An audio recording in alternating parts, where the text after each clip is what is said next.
नमस्कार विद्यार्थी मित्रांनो, तुम्हा सर्वांचं आपले या स्टडी पॉइंट यूट्यूब चॅनलमध्ये स्वागत आहे।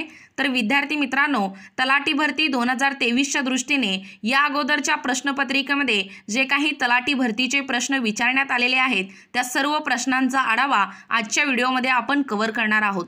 चला तर मग वेळ वाया न घालवता पुढच्या महिन्यात होणाऱ्या तलाठी भरतीच्या परीक्षेच्या दृष्टीने महत्त्वाचे असणारे जे काही प्रश्न आहेत त्या प्रश्नांचा आढावा घेऊया।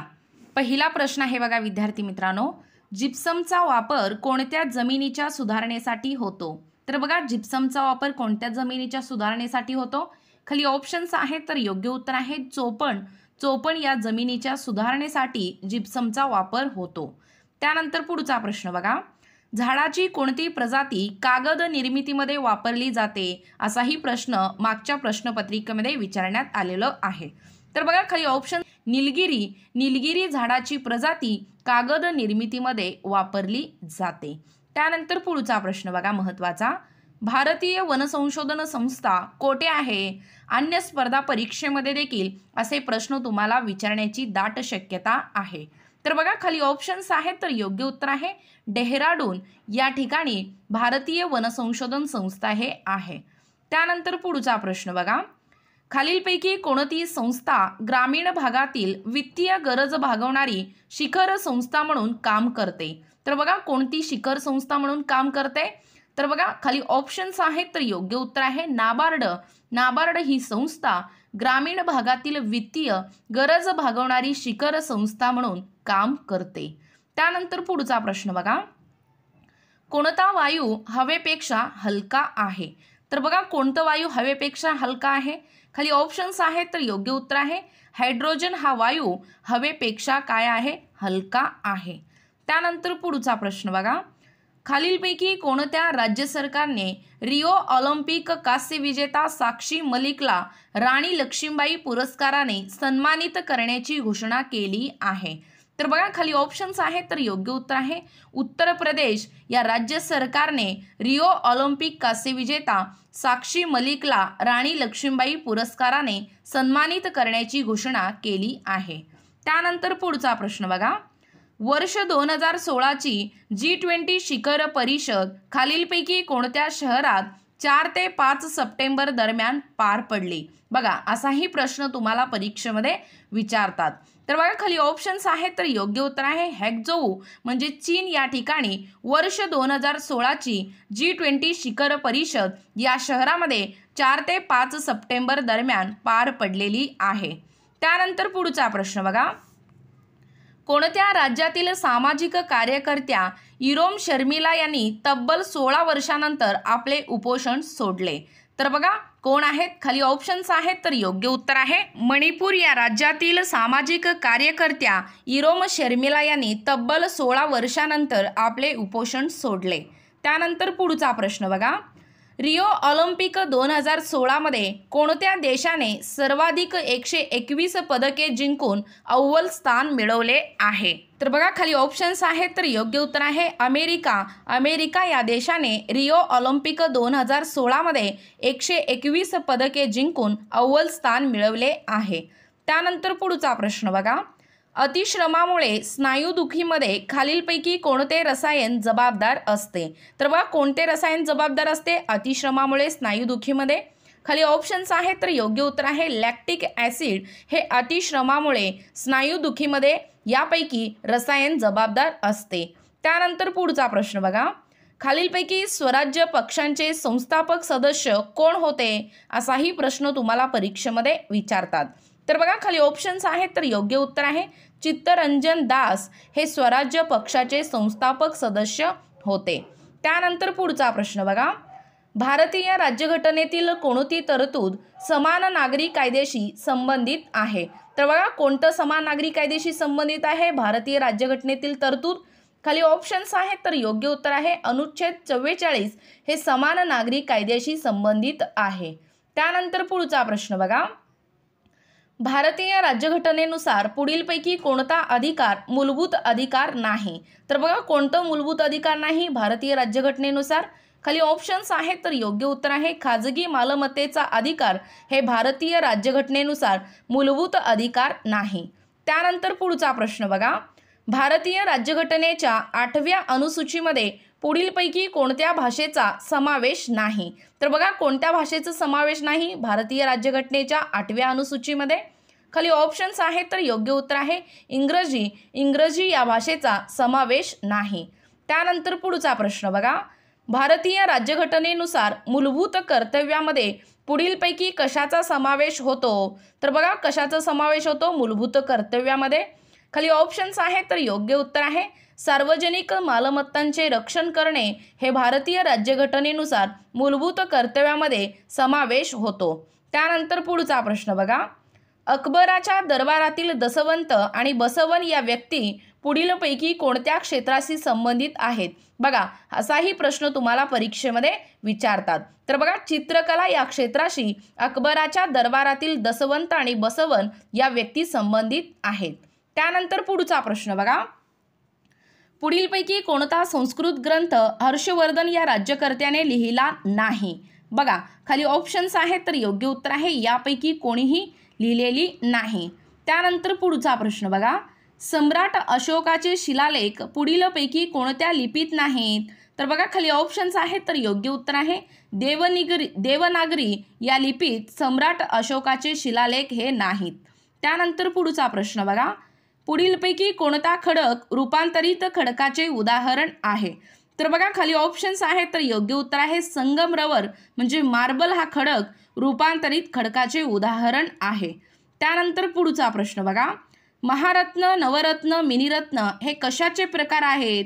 तर बघा खाली ऑप्शन्स आहेत, तर योग्य उत्तर आहे केंद्र शासनाचे सार्वजनिक क्षेत्रातील उद्योग हे महारत्न, नवरत्न आणि मिनिरत्न हे याचे प्रकार आहेत. त्यानंतर पुढचा प्रश्न बघा, मांजुली हे बेट कोणत्या नदीशी संबंधित आहे? तर बघा खाली ऑप्शन्स आहेत, तर योग्य उत्तर आहे ब्रह्मपुत्रा या नदीशी मांजुली हे बेट संबंधित आहे.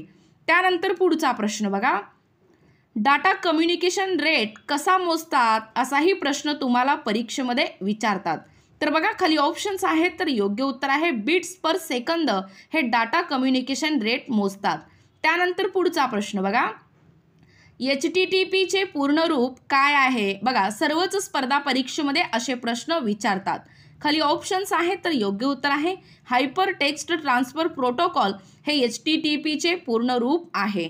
त्यानंतर पुढचा प्रश्न बघा, आमच्या गावात अमित सरकार या घोषणेमुळे कोणते गाव प्रसिद्धीस आले? तर बघा खाली ऑप्शन्स आहेत, तर योग्य उत्तर आहे मेंढालेखा हे गाव आमच्या गावात अमित सरकार या घोषणेमुळे प्रसिद्धीस आले. त्यानंतर पुढचा प्रश्न बघा, दंत महात्म्य हा 7000 ओव्यांचा ग्रंथ कोणी लिहिला? असाही प्रश्न तुम्हाला परीक्षेमध्ये विचारतात. तर बघा कोणी लिहिलेला आहे दंत महात्म्य हा 7000 ओव्यांचा ग्रंथ? वासुदेव बळवंत फडके यांनी लिहिलेलं आहे. त्यानंतर पुढचा प्रश्न बघा, जिल्हा न्यायाधीशांची नेमणूक कोण करतात? तर बघा कोण करतात जिल्हा न्यायाधीशाची नेमणूक? खाली ऑप्शन्स आहेत, तर योग्य उत्तर आहे राज्यपाल. राज्यपाल हे जिल्हा न्यायाधीशांची नेमणूक करतात. त्यानंतर पुढचा प्रश्न बघा, शुद्ध घोषित करण्याचा व समाप्त करण्याचा अधिकार कोणाला आहे? तर बघा कोणाला आहे शुद्ध घोषित करण्याचा आणि समाप्त करण्याचा अधिकार? राष्ट्रपती यांना आहे. त्यानंतर पुढचा प्रश्न बघा, जगातील असा कोणता महासागर आहे की ज्याचे नाव एका देशावरून ठेवले आहे? तर बघा खाली ऑप्शन्स आहेत, तर योग्य उत्तर आहे हिंदी. हिंदी हे जगातील असा महासागर आहे की ज्याचे नाव एका देशावरून ठेवले आहे. त्यानंतर पुढचा प्रश्न बघा, भारताला सर्वात जास्त भूसीमा कोणत्या देशाची लाभली आहे? तर बघा आपल्या भारत देशाला कोणत्या देशाची सर्वात जास्त भूसीमा लाभलेली आहे? बांगलादेश या देशाची सीमा सर्वात जास्त आपल्या भारताला लाभलेली आहे. त्यानंतर पुढचा प्रश्न बघा, टिंबटिंब व मंत्र्यांनी दिलेला सल्ला हा राष्ट्रपतींना बंधनकारक असतो. तर बघा कुणी दिलेला सल्ला राष्ट्रपतींना बंधनकारक असतो? पंतप्रधान व मंत्र्यांनी दिलेला जो काही सल्ला आहे हा राष्ट्रपतींना बंधनकारक असतो. त्यानंतर पुढचा प्रश्न बघा, दादाभाई नौरोजींनी कोणता सिद्धांत मांडला?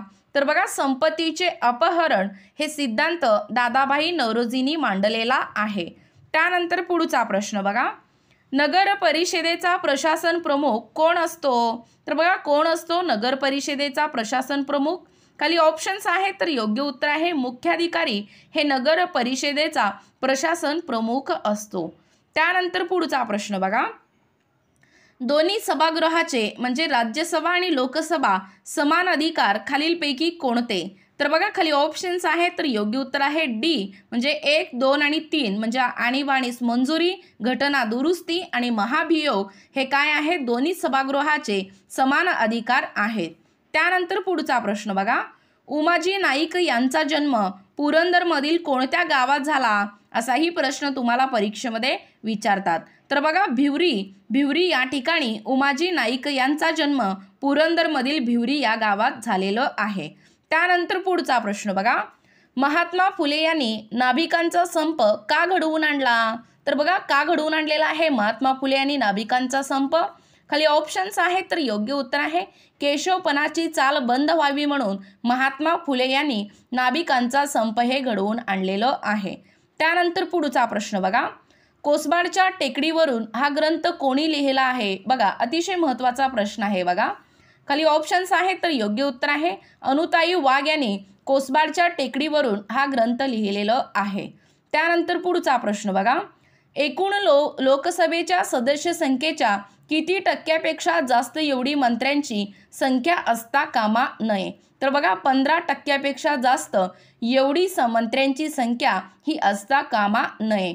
त्यानंतर पुढचा प्रश्न बघा, स्वतंत्र विदर्भाची मागणी प्रामुख्याने कोणत्या मुद्द्यावरून केली जात आहे? बघा स्वतंत्र विदर्भाची मागणी कोणत्या मुद्द्यावरून केली जात आहे? आर्थिक व विकास यावरून स्वतंत्र विदर्भाची मागणी ही या मुद्द्यावरून केली जात आहे. त्यानंतर पुढचा प्रश्न बघा, कोणत्या लढाईने इंग्रजी सत्तेचा पाया बंगालमध्ये घातला गेला? तर बघा प्लासीच्या लढाईने इंग्रजी सत्तेचा पाया हे बंगालमध्ये घातला गेला आहे. त्यानंतर पुढचा प्रश्न बघा, संत तुकाराम महाराजांचे जन्मस्थान म्हणजे ठिकाण कोणत्या नदीच्या काठी आहे? तर बघा इंद्रायणी या नदीच्या काठी संत तुकाराम महाराजाचे जन्मस्थान किंवा ठिकाण हे आहे. त्यानंतर पुढचा प्रश्न बघा, पुणे जिल्ह्याच्या पश्चिमेच्या डोंगराळ भागात कोणती किंवा कोणत्या आदिवासी जमाती आहेत? तर बघा कोणत्या आदिवासी जमाती आहेत? अ आणि ब म्हणजे ठाकर आणि कातकरी हे दोन्ही आदिवासी जमाती पुणे जिल्ह्याच्या पश्चिमेच्या डोंगराळ भागात आहेत. त्यानंतर पुढचा प्रश्न बघा, पुणे जिल्ह्यातील प्रसिद्ध थंड हवेची ठिकाणे कोणती आहेत? तर बघा खाली ऑप्शन्स आहेत, तर योग्य उत्तर आहे ब आणि क म्हणजे लोणावळा आणि खंडाळा हे पुणे जिल्ह्यातील प्रसिद्ध थंड हवेची ठिकाणे आहेत.